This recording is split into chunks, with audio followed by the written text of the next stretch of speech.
Let's talk about George Carlin. I'm excited to talk about George Carlin because it's been a while since I've had any reason to talk about George Carlin. I'm sure many of you had the same experience I did if you were growing up in the aughts, right? You or before then, you listened to a lot of George Carlin's stand-up comedy because the thing that separated him from so many other really famous stand-up comedians is that he never tackled small issues. He always went after the biggest subjects you could talk about and, personal pet peeves. But he would go after religion and politics in a nutshell. And he opened a special by discussing abortion for like 10 minutes. Like he went after the sacred cows, you know what I mean? And it was so well thought out and it was so carefully crafted that when George Carlin did a comedy special, you knew this was the work of like a master at his craft. So George Carlin died in 2008. His last special, which came out, I think, a year before that, at least video special, he spent most of the time talking about death and the hypocrisy with the way we talk about death. Hilarious stuff. And I think importantly, what stands out about George Carlin is that so much of his material is still relevant today. It feels evergreen, which if you watch so many stand-up comedians, like things don't age well. Their material is so like you can't watch for Bill Maher has a lot of issues, but if you watch a Bill Maher stand-up comedy special from like years ago, none of it really makes a lot of sense because he's talking about whatever's in the news at the time. George Carlin did not. He talked about big picture things. So his specials are still hilarious today. It doesn't matter when he delivered it. And of course, he has famous bits where he went after God and where he went after the 10 Commandments and how pointless all 10 of them were. And they're great, and you should look them up if you've never seen them. But anyway, he died in 2008. I think I forgot when it was. It was a few years ago. There was a special he recorded just before September 11th, and it was all about how he wanted a lot of people to die jokingly. And because that would not have worked out well coming out right after September 11th, it was shelved. He went on to do other material. There was an audio only album that came out with that material more recently. But otherwise, he's gone. I mean, we have his legacy, we have that material, but you haven't heard anything else from him ever since until this week. Because this week, I'm going to share this image with you here. This week on YouTube, there was this thing. Look at the title of the YouTube video. George Carlin, I'm Glad I'm Dead, 2024 full special. And it's like, wait, how is there a new George Carlin special in 2024? How is he speaking from the dead? And basically, that special, it is an hour-long special. There's no video. There's just imagery, like AI generated imagery. But that special was created by Dudesy, Dudesy. And that is a podcast run by, according to its description, it's a podcast run by artificial intelligence and curated by humans. Okay, those humans are comedian Will Sasso and writer-producer Chad Kultgen. I don't know how to pronounce his last name. But the thing is, I don't really know how this new special came about. The way it was described is that they fed all of George Carlin's old material into like Chat GPT or a different version of that, and it spit out this album of what George Carlin would say today on a whole variety of topics. And like AI is good, but it's not that good, is it? That seems weird. A disclaimer at the beginning of the video says that the machine did what I just said. It listened to all of Carlin's material and then, quote, did my best to imitate his voice, cadence, and attitude, as well as the subject matter I think would have interested him today. So that's the story the video wants you to believe, that this is all artificial intelligence and it imitates Carlin and does it special a la George Carlin. Now, I will say the conspiratorial side of me says, it seems like a human wrote all this in the style of Carlin, and then maybe you feed it through a voice filter or something to sound more like him. I don't know. It almost seemed too good to just come out from AI, but whatever. I don't know what the answer is. I don't know what we'll find out in a week or two about where this came from. But I did listen to it. I did listen to it. And I want to talk about that. But I should say, before people talk about the content, what I saw more of online was discussions about the ethics of everything I just told you. Because, for example, what if someone said, I just released a new Nirvana song sung by Kurt Cobain today? And it sounds like the band and it's using Cobain's voice, but obviously he's been gone for quite some time. Would that be ethical? Probably not. Would you want to listen to it if you were a fan of the band? Maybe, or would it taint your idea of what that band was? So, I mean, there are a number of ethical concerns here. And so far, what has happened is this is the headline in Rolling Stone: AI generated George Carlin comedy special blasted by comedian's daughter. We'll talk about that in just a second. Here's another headline from Cracked, which is more comedy focused. AI George Carlin drops the comedy special real George Carlin would despise. And I read this article just looking for what do you think George Carlin would have despised about it? I don't think it ever really answered that question. I mean, again, you can talk about the ethics of it all, and he wouldn't have liked the idea of someone using his voice and style to imitate him when it's not him. I get that. But it doesn't really discuss anything said in the special that Carlin would have been upset with, in theory. Going back to what his daughter said, I do want to share this with you. This was her statement online from Kelly Carlin. My statement regarding the AI generated George Carlin special. My dad spent a lifetime perfecting his craft from his very human life, brain, and imagination. No machine will ever replace his genius. These AI generated products are clever attempts at trying to recreate a mind that will never exist again.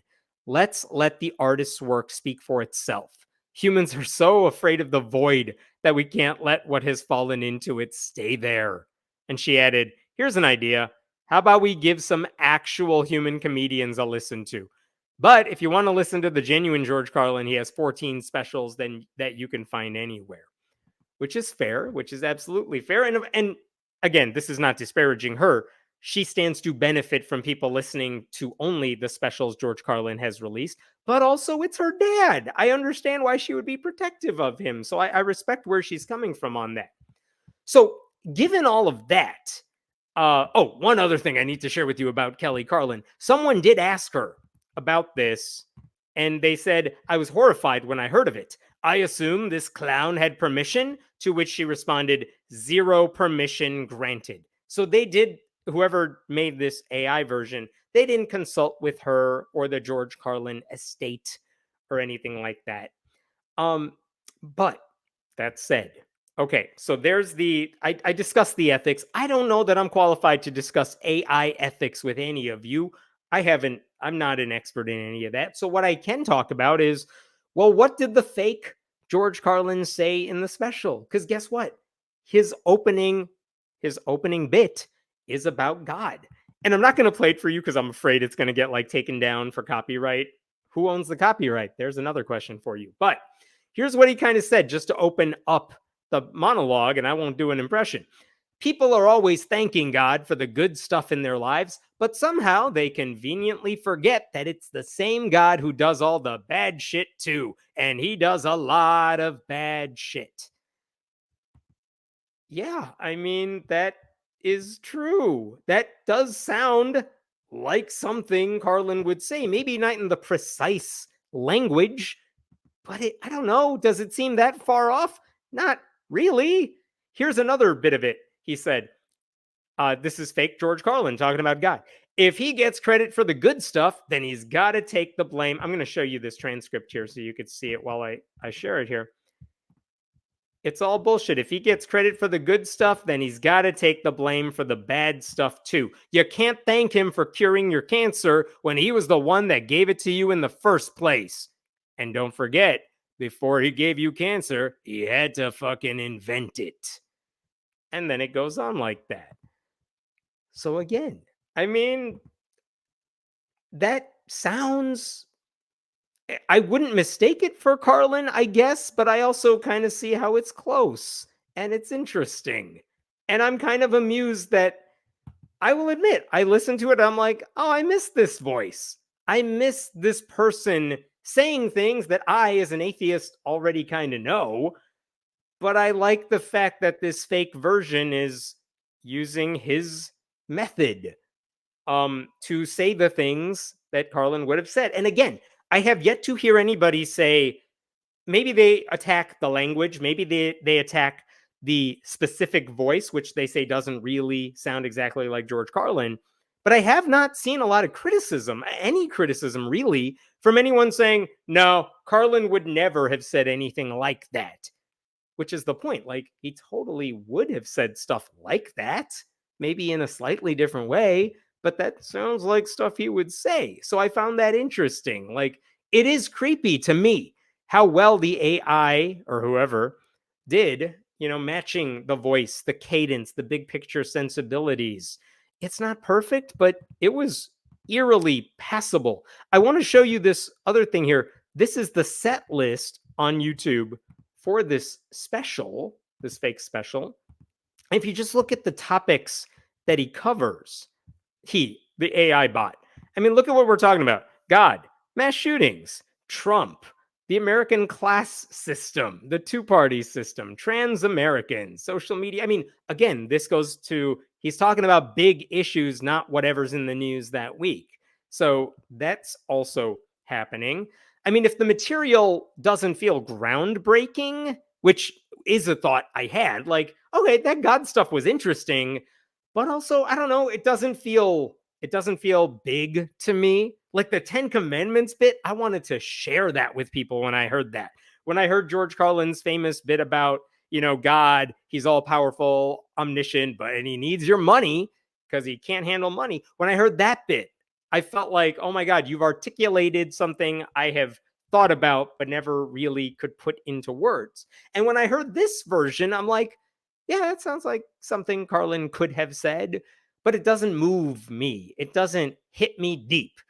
And I was thinking about what's the reason for that. Is it because I've just been an atheist for so long that none of the arguments for atheism or against organized religion really do anything for me anymore? Because I've done that. I've done the reading at this point. Or is it because going after God, that's not groundbreaking anymore? I feel like a lot of comedians have done that. Maybe not in this style, but they've gone after God. And why? Because George Carlin helped pave the path for that decades ago.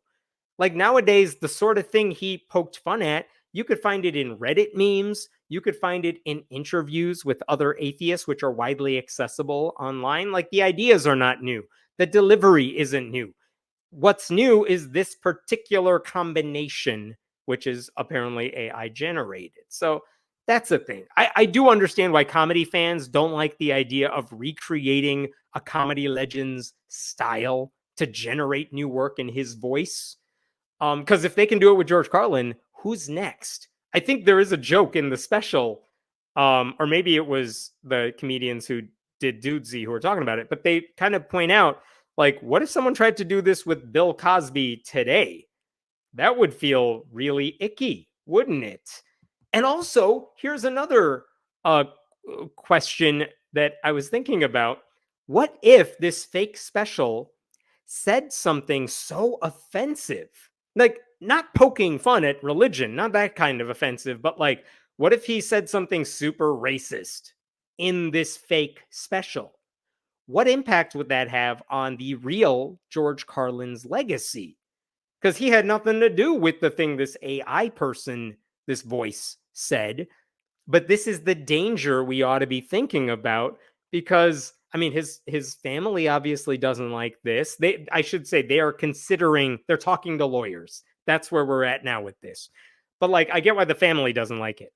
But what if the fake George Carlin said something deeply problematic? Does that taint our, whatever you think of the real George Carlin? That's troubling. And that's a reason we should maybe watch ourselves when it comes to this stuff. Just because we have the technology, in theory, to pull this off, should we? Right? Some other questions I was wondering about here. What does it also say about George Carlin's famous critiques of God if a machine can point out so many of the glaring problems with religious beliefs? You know, was Carlin's genius highlighting religious contradictions and hypocrisy that a lot of people had not considered? Or was it just the way he delivered it in a unique and memorable way? Is religion really such low hanging fruit that people can still deliver jokes about it that seem, I don't know, broad minded? I don't know. Were we, those of you who heard George Carlin when you were religious and maybe it shook something up in you, uh, were those beliefs that flimsy that a comedian can jar them loose like that? That's interesting. Um, I also wanted to know, how much credit does the AI deserve? Let's say an AI bot, whatever it is, did this. How much credit does it deserve? Because this special would not have been possible without feeding George Carlin's earlier material into the machine. In other words, the AI does not replace Carlin, it owes him a debt of gratitude, right? Like ChatGPT, you've probably seen these headlines. A lot of companies, book publishers, intelligence companies, they are suing the people behind ChatGPT and other AI bots. Why? Because they're using their material to make the machine more intelligent. But as you could see here, if you can't generate this special without feeding George Carlin's earlier material into it, doesn't the George Carlin estate get owed something for that? Without his original creativity, you don't get this material, which means AI really can't just resurrect uh, long dead comedians. And there's one other thing I wanted to point out here because I found this funny. I also listened to the section that fake Carlin offered on trans people because that was the part where I'm like, oh man, what is he gonna do? Is he gonna pull a, Dawkins? Is he gonna pull a Ricky Gervais? Is he gonna do a Dave Chappelle and just, punch down? And what's the comedy gonna be? Is it I identify as an attack helicopter, or is it gonna be anything intelligent? That was the part I was most afraid of listening to because I didn't know what would happen. And there is one joke that AI George Carlin gave about trans people that I thought was actually not bad. And I'll share the text with you up here. Um, he was talking, fake George Carlin was talking about how everyone picks on like the one trans athlete who ends up winning medals. For every superstar, like transgender swimmer Leah Thomas, there are 1,000 trans athletes who are absolutely mediocre. And there are even more who are fucking terrible, just like it is with cis athletes. Not everyone can be great. I think all we need to do to change hearts and minds is start making compilation videos of trans athletes performing miserably in their chosen sports. All it would take is one video of a trans center getting dunked on to go viral, and then everybody could unpucker their assholes about the issue and move on to other things. And I thought, you know what? That's kind of funny. I haven't heard that particular take before, and it doesn't feel like it's punching down. It's poking fun at the bigots more so. Because he is right. Like, for all the mess, all the controversy we have about trans athletes, remember, they're not all winning like gold medals. Most of them are not. Most of them are like high schoolers who just want to play the damn sport, and we should let them play. So I don't know, like, what does it say about this AI George Carlin that the fake George Carlin's joke about trans people is so much better than anything Chappelle or Ricky Gervais has put out in the past several years, right? Like, be original, be interesting. And this, I found that interesting. I would I'll finish this off by saying the comedian behind the Dudesy podcast, they said they did not write the material. Will Sasso, who was on Mad TV, does a lot of impersonations. He said on his show he was a little bit speechless after listening to the material because he's such a huge Carlin fan, and this felt to him like hearing new material. I don't know whether that video will remain online of the fake George Carlin stand-up special, because the first special, Dudesy created, was using the likeness of NFL quarterback Tom Brady. And the Brady people like threatened legal action, and that video came down. So now the question is, if Kelly Carlin and her family sue them over this for making like an unlicensed parody or something like that, whatever you want to call it, maybe that video is coming down. But I don't know. I found it interesting, not because of the ethics, because that is Pandora's box right there, but on the question of, okay, well, is this fake material interesting? Is it any good? And I think there are valid discussions to have about that, because, and it's a separate discussion from the ethics.